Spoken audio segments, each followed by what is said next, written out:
Hey everybody, welcome back in the shed. I'm Troy Shaw, and with me again is Mr. Dave Griffiths. What's going on, Dave? Did you get those taxes done? Well, my theory is when you know you owe, you wait until the last second before you fork it over to Uncle Sam. How about you, Troy? Well, he already forked it over to me this year, so I'm good to go. Well, our guest today is singer-songwriter Richard Thomas, or Richard Paul Thomas, or we like to call RPT. What's going on, Richard? How you doing today? Doing fine. Beautiful day. It is a beautiful day. Well, somewhat beautiful day. Every time we do this, the weather is just a little bit different, but it's not too bad today. Feels good outside. Feels the rain's nice. kind of holding off for us. The us. weathermen totally missed this prediction. It was supposed to be a turd floater today. They usually do. Yeah. Well, Richard lives in the bucolic town of Salado, Texas. Yes. And he made the hour-plus drive today to join us. Thanks for coming, Richard. You're welcome. Well, it was an hour and 1 minute, so... I was close. I was stretching it, man. Well, Richard, let's go back to your roots. You're from Milwaukee. Yes. Milwaukee, Wisconsin. Is that where you were born? You're raised? Born and raised there. My parents lived there for many years, and they're gone now. But my brother still lives there, and still go back every once in a while. Born and raised on 18th and Morgan, went to Catholic high school, Catholic grade school, all that kind of stuff, you know. And then got married and moved over to Bayview, which is a really nice little community on a lake. That's nice. You know, earlier we had Tony Calhoun on the show, and he spent some quality time in Milwaukee. Did you ever run into the Wizard of Waukesha, Les Paul? Oh, not personally, but I've known, was there the whole time I was there, you know. Yeah, quite an amazing character.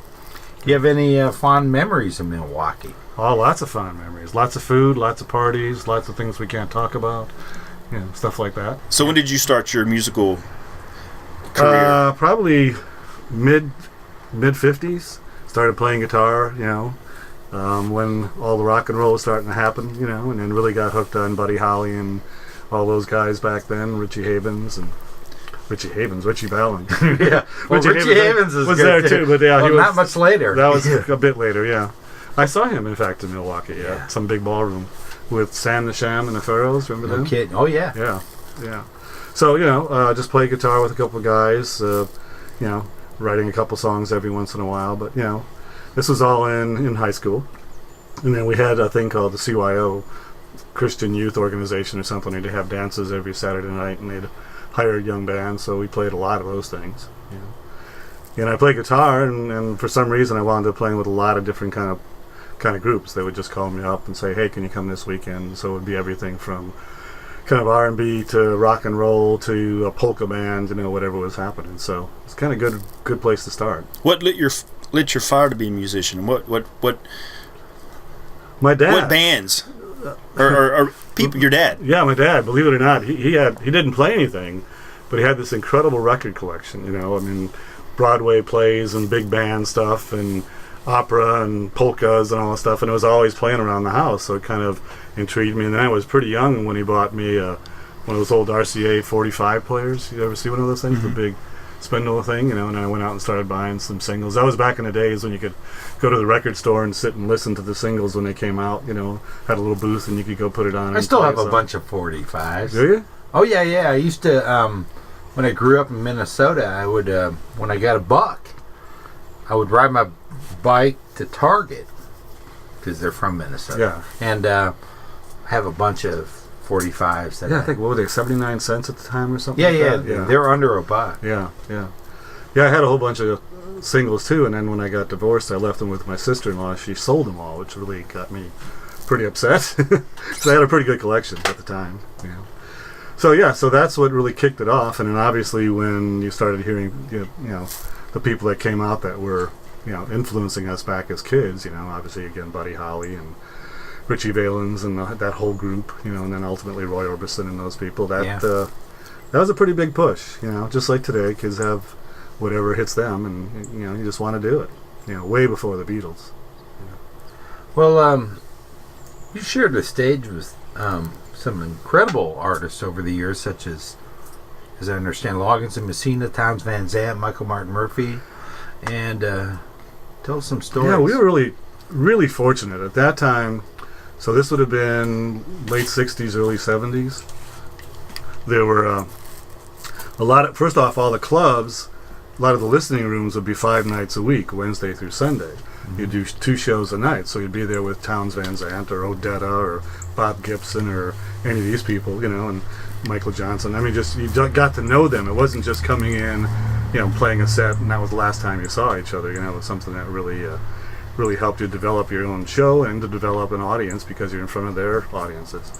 And then from that came a lot of other conferences, concerts, and things that really worked out. Michael Martin Murphry, and you mentioned Loggins and Messina. That was up in Green Bay. I remember that one because we were actually hired to replace a group that canceled, but the audience didn't know at the time. So as we're being introduced, the DJ's telling the audience that ZZ Top wasn't going to be able to make it. Really? And here's Susan and Richard Thomas, my ex-wife at the time, and okay, great place to start. Lots of angry audiences there for a while, but it all worked out. What year was that? I don't remember. But ZZ Top was well known at that point? Well, they were opening for Loggins and Messina, so they're still coming up. But still, probably early 70s, perhaps. They had a pretty good audience already, and I can tell you, I was not... we were not a good replacement for ZZ Top, especially unannounced. So that was, I've got a few dings in my guitar from things that people shot at me while we were playing. Throwing bottles at the stage. Yeah, but I mean, colleges were big concert places. All the people, the Jackson Browns and the Linda Ronstadts and everybody was touring at the time, and it wasn't so much like today. It was really quite an open environment, so you got a chance to open for a lot of people. So that was a pivotal time, man. I mean, there was some great music. The quality, and I was just thinking about this the other day. If you go back and you ever look at the Billboard 100 from like 1973, and you see the bands that were all on there, it was just amazing how many different bands, how many different styles there were. Yeah, lots of variety. That radio was still pretty open back then. Yeah. FM was just starting out. Yeah. So it was, we would do a session. We'd have the tapes from the session. We could go to the radio station and put it on the air. I mean, it was that just walk in to do the thing. Nowadays it's pretty closed up. Well, there was payola back then. I don't know anything about that. Right. I know nothing about that. But it was a whole different time. I mean, it's a time I truly miss, but obviously it'll never be here again. But that's how it goes. So before we get to Texas and how you got here, any other stories from Wisconsin era? Just a lot of travel, a lot of beer bars, a lot of I can't remember the name of the place. There was one club we played. What was the name of your band that you were playing? A lot of different bands. I started out with a band called the Polaras. Remember, you had to have car bands, back then. Oh yeah, we talked about that. The Counts was the first band in high school. Yeah, and then the Collection was the last one that really was. I worked a lot with. That was when it was toured a lot. But I mean, it was just a whole fun time. It was things were happening, and there was no pressure. It was just all as a kid. Young college kid, I was just playing around. So what brought you to Texas and specifically Salado?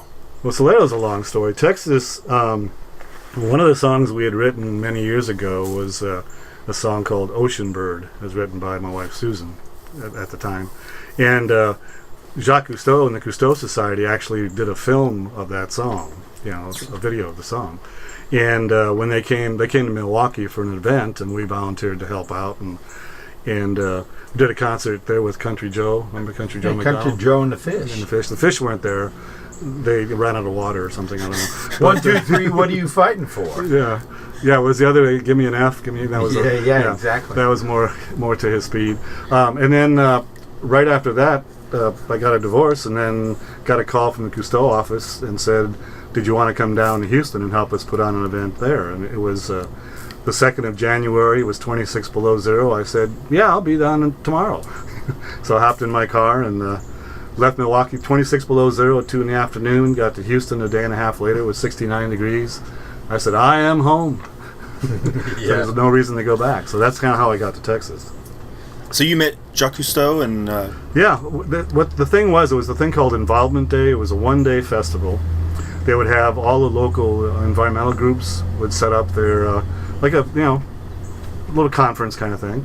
They would have the The Cousteau films would all be there. Cousteau had a lot of films that were out at the time. I watched them all when I was a kid. I know, me too. They're still on. Sometimes you can go. Then they had different debates, like in Houston it was drilling in the Gulf.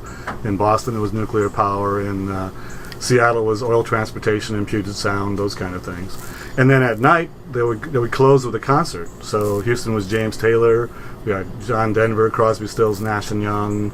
You know, it was just. Did you get to meet these guys? Yeah. I mean, it was all part of the whole routine.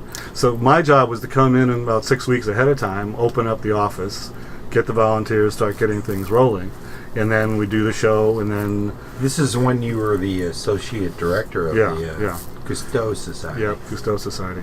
And then a week later we shut everything down and go move on to the next city. So it was kind of fun. Yeah. Wow. So how did you get involved with being such an environmentalist?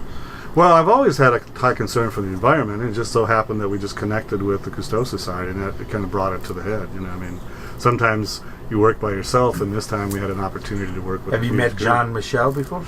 I've never met Jean Michel. We worked a lot with Philippe and with the captain, and then when Philippe was killed in a plane crash in Portugal, that kind of ended my involvement at the time.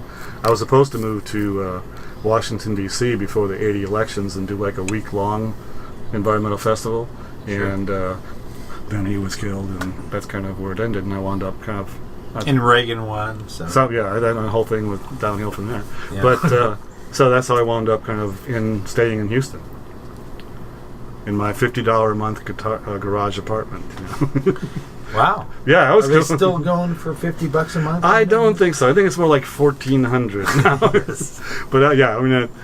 $550 a month for the apartment, maybe another $30 or $40 for utilities, and the young guy and his. I was approaching 30 by that time, and so that was a pretty good time. So how did you get to Salado? Well, one of the people that was volunteering for the event was Linda Griffith. She was doing all the advertising for the event, and we kind of met and became friends. And Linda's family, actually, her family was like the second group of settlers that Stephen F. Austin brought to Texas. So they ultimately wound up residing in Salado, and we'd always come to Salado and say it'd be nice someday to move there. And eventually we became an item and all that stuff. And then when everything kind of collapsed in Houston in the mid-'80s, and Timothy was born, our son was born, we just drove up to Salado, and that's where we've been ever since. So you've been there 20 years? 30. 30 years. 30 years now, yeah. Yeah. So you were almost like a settler in Salado, because that town has really blossomed, I guess you could say. It turned into this little enclave of artists and craftspeople and stuff like that. It's always had that. Right now it's kind of under pretty big pressure because of the freeway construction. That's kind of killed everything, but yeah, it is a bitch. Yeah. But it was, the Stagecoach Inn was opened in 1860. Yeah, that's true. So I mean, I've eaten there. It's an same iconic place. Yeah. Same cook. 1870. Right. You were there in 1870 when you had dinner. I'm almost a little older than you and less than Richard, but I don't think I was around that. But yeah, Stagecoach is the most famous, I guess, business in Salado. Yeah, everybody knows you can mention Salado and they go, "Where's that?" And you go, "Stagecoach Inn." Oh, I know where that place is. Exactly. Yeah, they have the waitresses. Ethel, 65 years. She's been working at the restaurant. Deborah, 12. They used to always recite the menu, but now I think they have. They can't remember it anymore because they're too old. Well, why don't we have Richard play a song? What do you think? I think that's a good idea. Okay. Pick up your acoustic and play something new if you want to. Yeah, well, I'm working on a new CD, so I'll play something from that. Perfect. This is called Retirement Blues.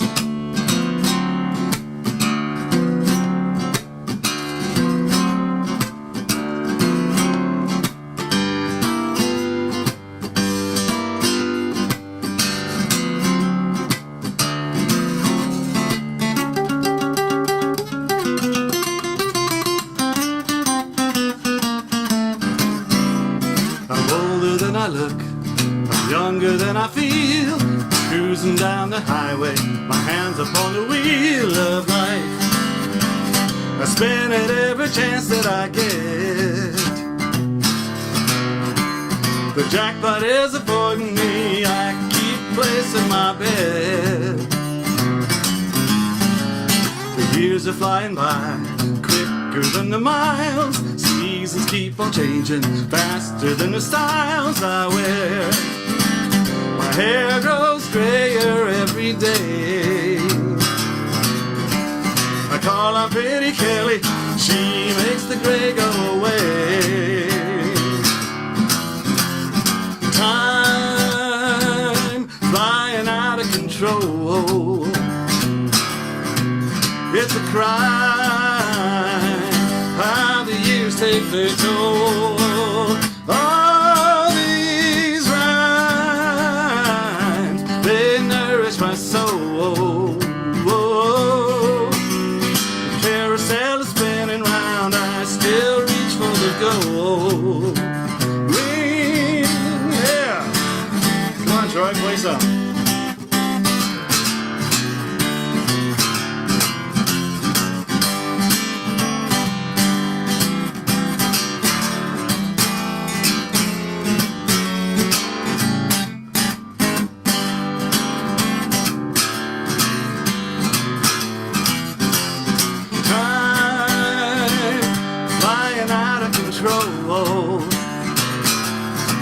It's a grind, how the years take their toll. I'm younger than I look, I'm older than I feel. I'm full of contradiction, variety is real to me. My heart beats stronger every day. I'm riding on a roller coaster, time, get out of my way. I'm riding on a roller coaster, time, get out of my way. I'm riding on a roller coaster, time, get out of my way.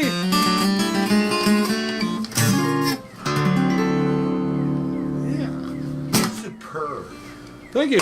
Thank you. So that song's from your latest album. Well, yeah, it's almost latest because it's not out yet. Okay. We've just been recording this week and working with Chris Gage down in Austin. Yeah, Moonhouse Studio. So that's been fun. When do you expect it to be out? When it's finished. It's one of those things. We were talking the other day, and we've got a lot. It was 10 songs, of course. And you've got everything you do takes an hour. So you put a guitar track on, it's an hour. You do a vocal track, it's an hour. You do a keyboard track, it's it takes time to kind of put them together. Yeah. And then Chris is a perfectionist, and he loves to. We've been doing some editing. Yesterday we were working on a couple of songs. We took parts from here and flipped them, changed the arrangement on in the whole thing, because you can do that now in a digital age. And so it's been fun. It's been great to see the basic tracks grow into a song. You write a song and you kind of have this sort of an idea of where it's going to go, and then when you sit down with your producer and the other players, all of a sudden it just becomes really three-dimensional. Things really start happening that are exciting. And I'm kind of sitting back as the songwriter going, "Oh, this is cool," observing everything going on. Well, during the break, you told us a little story about Steve Martin and Martin Mull. You gotta, tell us a little bit of. We were lucky. We played I don't know what it's called now. It used to be called the National Association of College something or other, and it was in Washington D.C. and we showcased there in front of all these college bookers. And so what it wound up doing was taking us all over the country, the eastern half of the country, doing college concerts. Well, we wound up in Gainesville, Florida, and it was like a midweek thing, and we had a... What year was this, you think? Stop asking time questions. It was in the early 70s. It was in a decade, probably the 70s. Yeah, I live in decades now. I don't live in years anymore. It was pretty early in their career. It was a club. And Steve Martin was born same hospital as my son, a mile from here. Seriously? Yeah. He's from Waco. He's from Waco? Yeah. Hillcrest. Well, that explains a lot. Hillcrest Hospital here in Waco. Yeah. No kidding. Yeah. No kidding. Yeah, this was some club. It was a really neat club. 2 shows a night, and they turned the house, and they booked it as the Steve Martin Mull show. So it was Steve Martin and Martin Mull, and we opened for them every twice a night. And so you know, it was back in the Arrow Through the Head days and all that kind of stuff. And, you know, Steve Martin with his big overstuffed chair. Before Saturday Night Live. I'm pretty sure it was. I mean, wasn't well known. I mean, the houses were good, but they weren't standing room only. I mean, they wouldn't, you know, obviously if it had been in a TV show, it would have been really big, you know. And it was fun. And between every set, we'd turn the house, you know. So everybody'd go outside and get in their cars and stuff. Well, then the people for the next show were pulling up. Well, they didn't know who Steve Martin was, or Steve Martin was, and he would go out and he'd act like the valet, and he'd take their car keys, and then he'd start auctioning off the car as the people were walking away, and it was just so. I mean, I wish I could remember all the stuff that went on at that time, if you know what I mean. But yeah, it was a lot of fun. There were a lot of those kinds of things that went on when the touring. I mean, you talk to these guys, everybody's got a million stories. Oh, jeez. And yeah, it's pretty funny. It's pretty funny. Back to the Cousteau stuff, and I got to ask you, you know, we usually avoid politics in the shed, but what do you think of the climate deniers, and how does that make you feel? Is there some, I suppose there's some material there for inspiration for another song, but... There is a song on the new CD about the whole subject. Oh, really? Yeah. Well, I mean, you've got to understand, when we worked with Cousteau, we were involved with the Union of Concerned Scientists and all these people that were talking about these kinds of issues 40 years ago. You know, Cousteau was concerned about the temperature changes in the ocean and the dying of the reefs. You know, there were issues with nuclear power. I mean, when Cousteau was, you know, he was the curator of the museum at Monaco. And in the 50s, when the French government was taking their nuclear waste and actually taking it by train to the coast and dumping it in the ocean, he talked something like 500 pregnant women to lie down on the railroad tracks and stop the trains from going to the ocean so he wouldn't be dumping that stuff in. So there's been a high level of concern for decades.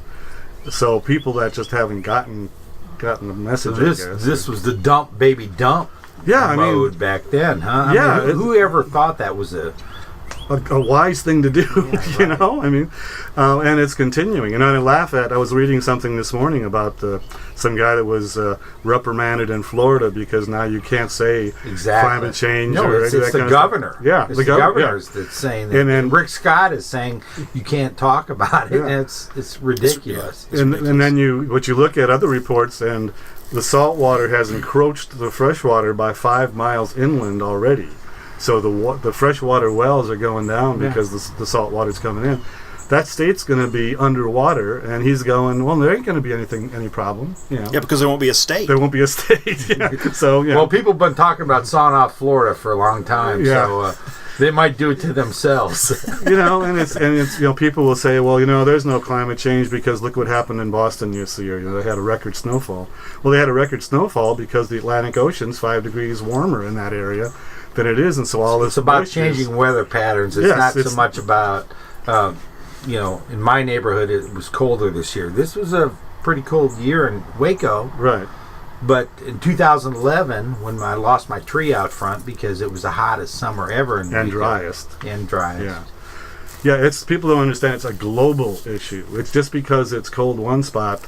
I mean, my brother-in-law goes through the same thing, and he gives me all this heat, and I'm going, you know, they're setting record temperatures in Australia right now. Yeah. You know. So, yes, it's cold here, but someplace else. And it's the average of the Earth, not just one particular place. So it's a complex issue. I know it's difficult to understand, but just to deny it altogether, there are a couple of issues. One is that, you know, it's not necessarily just the fact that the Earth is getting, you know, whatever's happening with the climate change. I mean, it's changing no matter what, you know. But it's the people that say that it's not something that we as humans are doing. And the illustration I just had a little while ago about the French dumping nuclear waste into the ocean, what do they think that does? I mean, it's just, that's not a positive way to go about doing things, you know. No. And then, you know, it's just over time, hopefully, people get with the program. I met people that have said, you know, this Earth is here for us to use up. I'm going, wait a minute, what about Lennon? What about, you know, my grandkids and stuff? What are they going to have if we keep doing this kind of thing? There won't be an Earth left for generations Yeah. to come because we're like cockroaches almost, and we've taken over the world and we're not using it properly. Yeah, what's the thing the Indians saying about we're borrowing this Earth from our our grandchildren. We're not. It's not ours to use. It's and theirs. people say that, well, the Earth is going to be fine. Well, yeah, the Earth will be fine, but we won't. Yeah, exactly. We're going to be dead. And once we're gone, then the Earth everything will be fine. Yeah, it'll equalize, fine, and so the faster that happens, the better off things will be, I guess. Yeah, I hope I'm not around for that. Well, thanks for talking about that.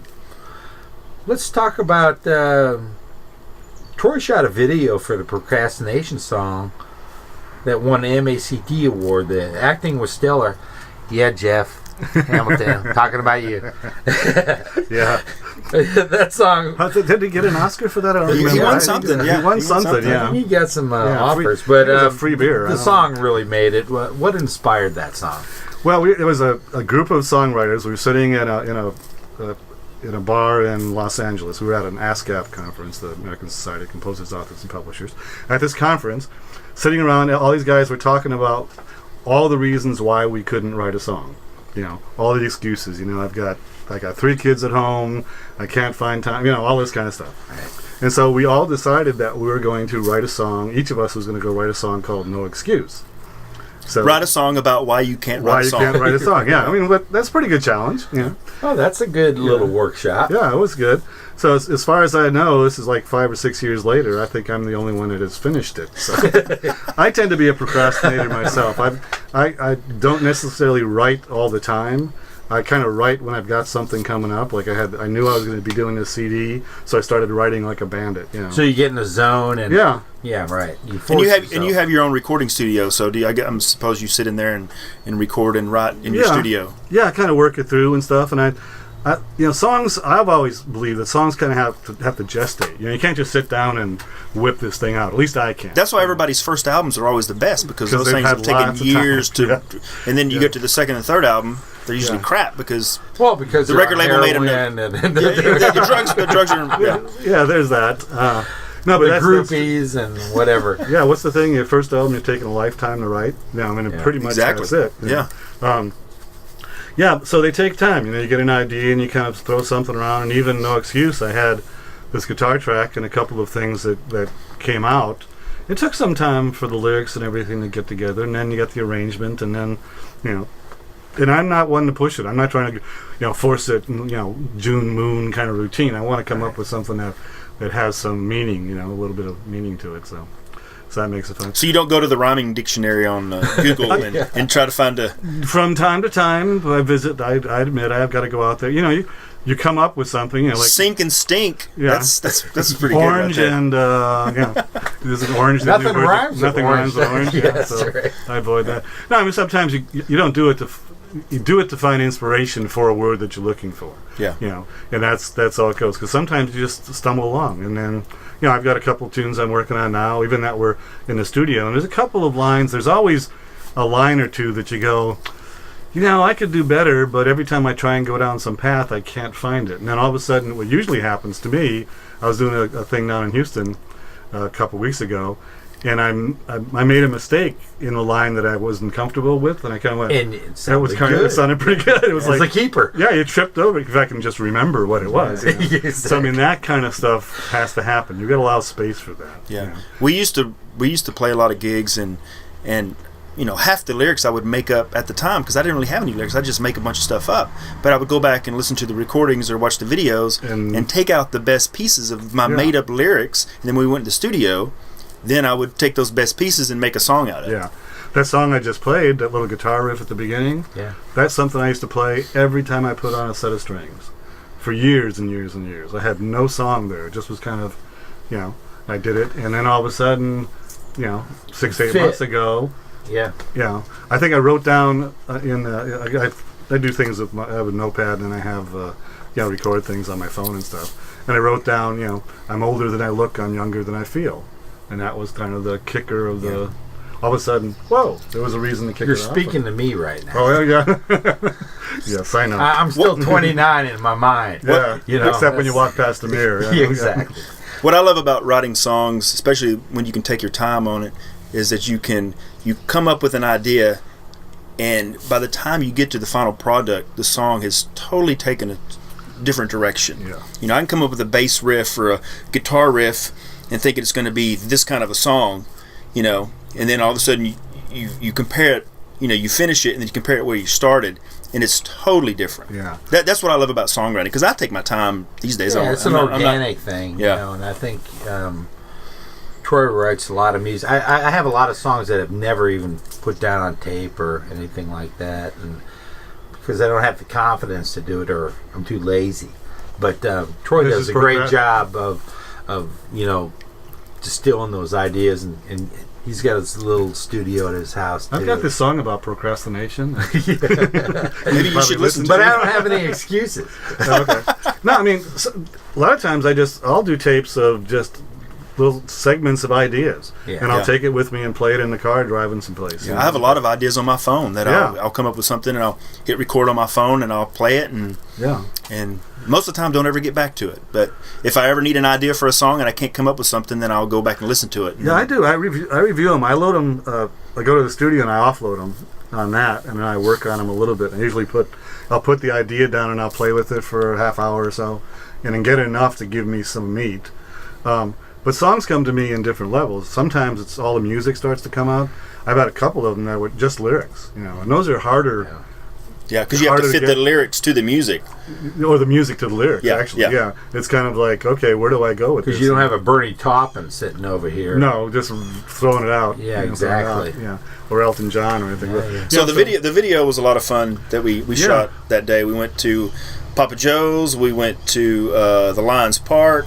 Went over to Baylor and shot some stuff. We shot some stuff in the car. It was a tour of Waco. It was, I think we shot about 5 hours. So that was a great video.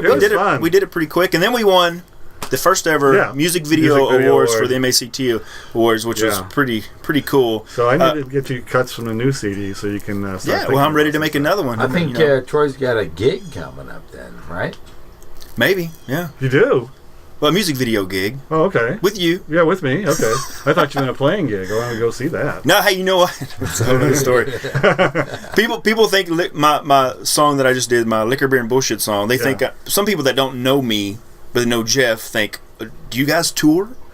Like, we're going to tour with one song? Well, yeah. We're gonna play 2 hours of Liquor, Beer, and Bullshit. Did you drive from your home south of here to Waco? I did, and I played it in the car. You played it 5 times. 5 times and listened to it, yeah. But talk about your relationship with MACT. How long have you been a member?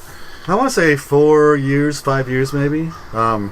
It's a little tough to get to. I mean, I come as often as I can because I'm usually going. It never fails. I'm going in the opposite direction when the. Yeah, you're always doing little tours, aren't you? Little tours, or I'm spending time in Austin or something, and so it doesn't always work out. But I try and make 2-3 meetings a year. Yeah. What are the advantages of being a member? Do you think? Well, I think one is just the fact, I think probably this whole thing that you're doing kind of came out of the relationship. Well, the way we musicians. met. We met came through that. Yeah. Because I went and did a presentation on music videos. Yep. You showed a couple of things. And like a week later, you called me and said, "Hey, let's do a music video." Yeah, so. I said, "I need to become a star," and you said you could take care of that for me. We did it, and look what happened. Yeah, look what now happened. You're in the shed. Here we are. Yeah, we've got a gate right here to keep all the groupies out now. Yeah, well, the pool helps too. Calm down, girls. Yeah, those guard dogs really. You need to get some sound effects if you're going to carry that story. We can splice that in. Yeah, well, okay, we can just put it in. Yeah. No, the MACT is good to have an organization that works for the community. I mean, Waco has a pretty rich musical community, and sometimes it goes unnoticed unless you have an organization like MACT to kind of light the fire and stoke it every once in a while. And that's what we're trying to do here is trying to let people. Hear some of these people's stories and everything. I say it every episode, but there's so many great musicians around here, and they have great stories. And some of them I didn't know. Like we had Derek Dutton last week, and his story's great. And everybody. I mean, it's just so cool to get these musicians in here and get their stories and have them jam a couple of songs for us. Yeah. We did one with the MACT. Somebody from MACT. Yeah. I hadn't had a chance to listen to that. Yeah. So how's the coverage been going on this? I think it's great. Good. I mean, we get a lot of posts on Facebook, and a lot of people are really digging it. And I'm telling friends even out of the Central Texas area about it, and people love it. Good. And your tour attendance is probably going to go up significantly. Talk about your tours, because you told me a while back you do these little train tours. Yeah, I don't play all the time. You know, I mean, there's the whole bar scene is long gone for me. You know, and so I just play when I feel like I got something to say, and I got playing some good listening rooms and stuff.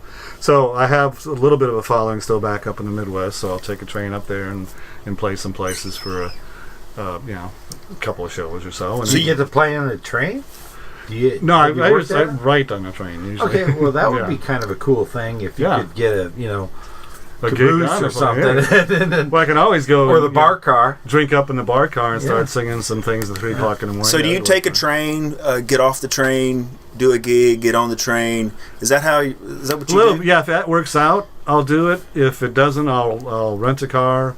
If I have a lot of stops, I drive because it's really hard to do. Yeah. Like I'm going out to Los Angeles to do this ASCAP conference in early May, and so I'm taking the train. What gets you excited about getting out of bed these days? What can your fans expect to hear from you? Well, it goes in stages. Some days I don't want to get out of bed at all, just like anybody else, But I'm pretty fired up because we're doing these sessions. I'm fired up because I got grandkids and they come over. We got them this weekend, so that automatically means you're getting out of bed early. Yeah, usually about 6:30. There's somebody staring you in the face and wanting to go do something. Exactly. So I know that feeling. Yeah, you got it. So, but you also got some little house concerts that I've shot a couple of them, and you got a little studio there. Yeah, in fact, we'll talk about that a little bit more too. I'm starting. One of the things that happens a lot for performers is you don't necessarily get a good quality live performance video. You'll get something that somebody does off the phone. There'll be a lot of noise. If there's somebody talking at the table, you see all that. Usually the quality of the picture is not that good. So when I started showing people the stuff that you and I did, for me and for Joe and that stuff. Yeah, I went to your house on. Yeah, that's right. You were there. Yeah, you were there. Twice. We just had John Batdorf there a couple of weeks ago, but we didn't really have a recording thing worked out with him. But I was talking to a number of musicians recently, and they're all going, really, we would like to kind of talk about doing that. So I've got a record label out of Houston that's got a whole staff of artists that he thought maybe bring them all up and do like a 4-hour concert with 20 minutes, 30 minutes of each artist and doing good thing. So I mean, right now videos have become the way to get yourself out. I mean, I used to do these showcases. Well, most of the stuff you could send in a tape or do an MP3 or something. Nowadays, everybody wants to see some footage. It's all YouTube. Yeah, they want to see what you're doing. And it's not just the footage. They also want to see how you relate to the audience and all that kind of stuff. So we may need to edit a couple of things and get a little bit more of that front end things on a couple of the videos. Yeah, it's becoming a big part of the musical industry. And of course, 5 years from now, it'll change to something else. Exactly right. Be holograms or something. No, I think YouTube's around for the long haul. Be honest, I mean, I remember it's like 10 years old now, and in the world of the internet, that's a lifetime. That's where everybody see. That's where my girls go to watch music videos now. There's no such thing as MTV anymore. So they hear the song, they go on YouTube. It's here for the next 10 years. I invented YouTube, by the way. I don't know if you guys knew that. Yeah. No, I thought Al Gore did. Well, no, he invented the internet. And I invented YouTube. Right after that is when he was getting involved in the video. No, well, I thought about it a long time ago because there was all these places where you could upload your music, but I was like, we had all these videos because I was doing video stuff back then too, but there wasn't any place to put your videos, and I thought, well, there needs to be a place where we can upload videos, kind of like a music website. Yeah. But do videos, and then probably a year later, YouTube comes out. Well, that's how Troy funds the In the Shed is all the royalties. All the royalties off of the. Yeah, everybody's doing. We would have a much bigger shed if that was the case. Somebody just got a check for like 7 million streams or something. It was like $1,300 or something like that. Right. It's like you're going to make a lot of money. Yeah. Well, I think we made about 49 cents so far on Have you? Shed. Yeah, that's good. That's better than Spotify. I'll throw in Spotify. I think you make a penny per 100,000 plays something like or something. Yeah, that's ridiculous. Somebody's making some bucks out of that. Yeah. It's not the musicians. Yeah, exactly right. That's why some bands like I know AC/DC doesn't allow their songs on Spotify because they're like they're not going to pay us the money. We're not going to put our music on there. Yeah. So. And people still find it, but you're right. I mean, most of the most of the concerts and clubs and all those things, those people do research by looking at the videos. Yeah. I was with the guy when I drove up to Kansas City that was actually spent the whole time watching videos on his thing, looking at the artists he wanted to go see. Well, here's a disclaimer. I do the same. You know, when we have to interview people, I didn't have to check you out because I've seen you, but other people, I'll go on YouTube just to give me an idea what style of music they're playing, and maybe give me an idea what to ask. Right, what they're all about. Coming up with a script, for the show. So YouTube's indispensable to me. It is. It's just there's like the sheer volume of stuff out there is amazing. Yeah. And most of it's crap. That's the problem. I think the ease of recording. I mean, here we are recording this on your laptop. Yeah. And then you can do your band things on a laptop. That just made it accessible to everybody, which is a plus. The downside is there's like millions of things posted. Exactly. How do you get cut through all that? Exactly right. Yeah. Well, Richard, we want to thank you for being here. Well, thank you so much for having me. I really enjoyed it. This is great. Great. I'd love it if you played another song. Why don't you play the procrastination song, since that was one? And if you want to, do a couple of songs if you want to. Okay. We got nothing but time. Let me get my other guitar. I'll throw this one on. Okay. In there. All right. I'll grab it. Perfect.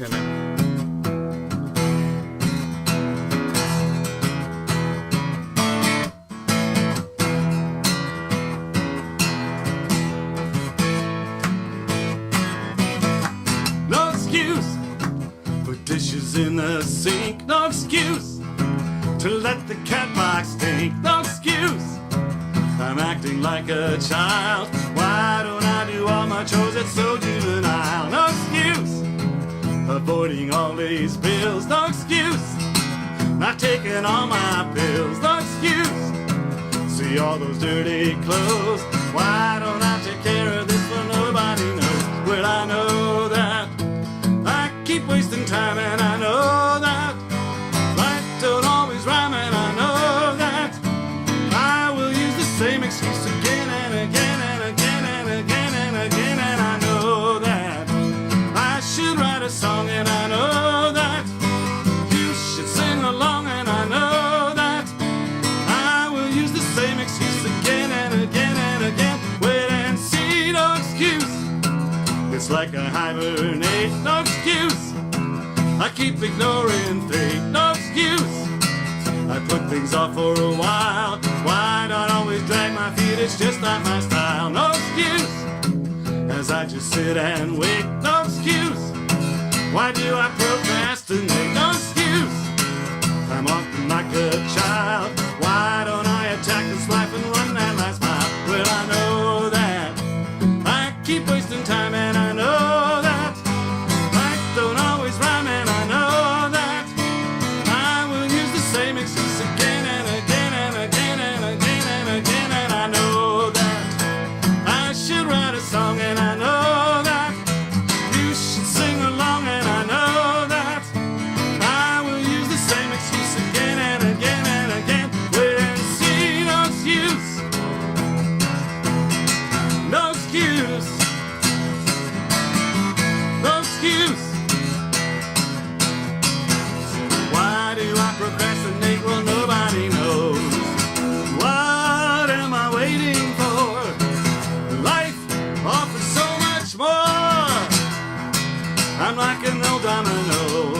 Why do I procrastinate? Well, nobody knows.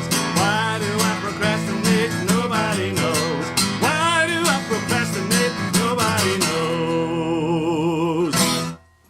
Yeah, right. no excuse. Rock and roll. Yeah. Yeah, well, we were talking just a little while ago about taking trains places. And so one trip I had going up to the Midwest, I was spent the whole night just kind of stream of consciousness writing things out. And after I got back, I kind of started to look at it, and there was a little song hidden in it. So this is called Riding on a Train.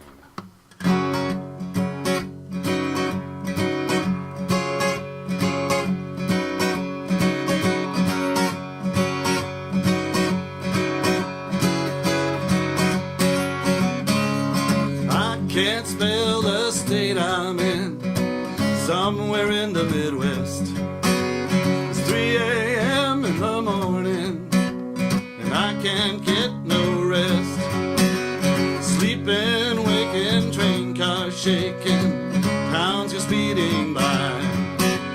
I'm waiting for the sun to rise and brighten up my sky. Lonely whistle blowing as we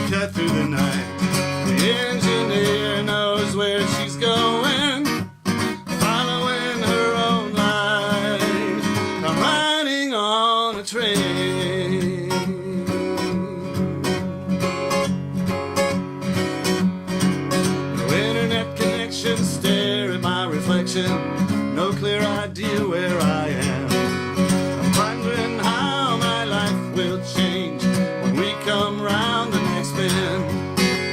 The red lights blinking, everybody sleeping, I'm on my own once again. The time has come, no holding back, it's now or never, my friend. I can't be in a hurry, I know patience is key. There's no need to worry, I let my mind go free. I'm riding on a train.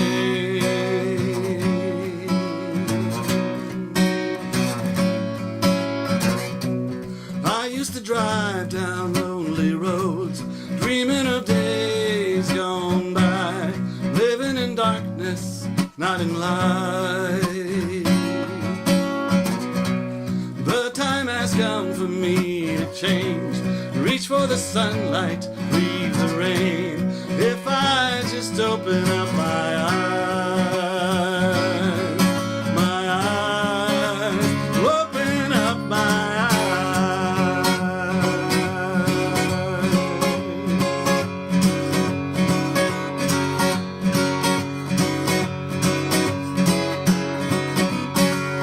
Lonely whistle blowing as we cut through the night. Now I know where I'm going, following my own life. Lonely whistle blowing as we cut through the night. I can't see where I'm going, following my own life. I'm riding on a train. I'm riding on a train. I'm riding on a train. I'm riding on a train. Woo woo. Yeah. Yeehaw! All right. Thanks, Why don't you Richard. say something, Thank you. Eva?